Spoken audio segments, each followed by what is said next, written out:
In this video, let's take one example of one agentic AI workflow, and let's go step by step and understand how you can design one solution in agentic AI workflows basically.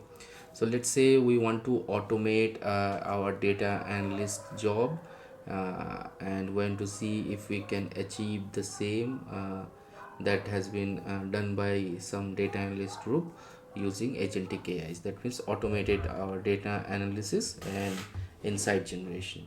Okay, so let's say the use case will be business KPI analysis from raw data. So the final output will be some dashboards. Okay, so how we can decide? Then first, the first LLM's task or the first AI agent's task will be receiving analysis object. That means let's say you have some analysis target, revenue drop investigation. Okay, so the user, this is the user. Okay, the prompt or the ask is revenue drop investigation.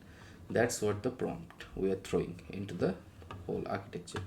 Okay, so the first LM, what it will do, it will just assess the data requirement. So it will, from this prompt, it will gather, okay, what are the datas that needs to be analyzed further for revenue drop investigation. Then what it will do, it will fetch the data from the database, APIs and files, okay, available in the business system.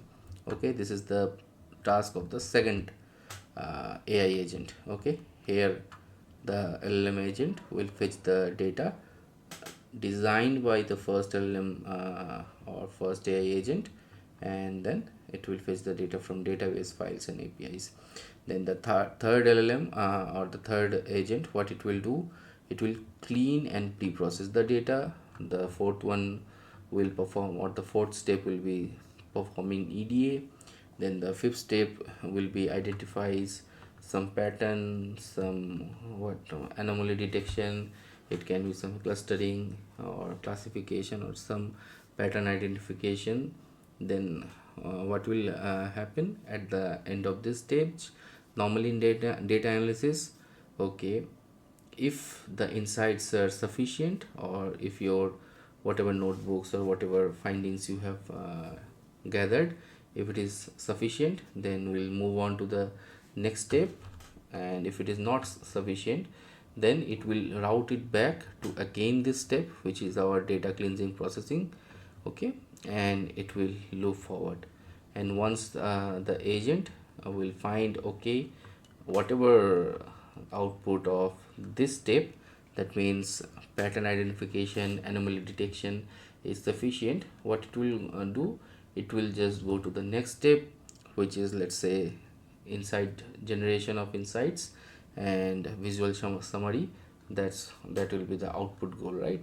And then once the summary and dashboard and output is getting created, then you have one human data analyst, so let's say some senior or lead, that will review it, and then it will make some changes, let's say is required or not required, and the final output is getting presented in front of the business user or the stakeholder. Okay, that means this guy. So this is one end-to-end application of let's say agentic AI workflow, how you can think, design, and what steps needs to be involved and how you have to plan. And in next set of videos we'll start writing codes, and we'll start building applications using agentic AI solutions.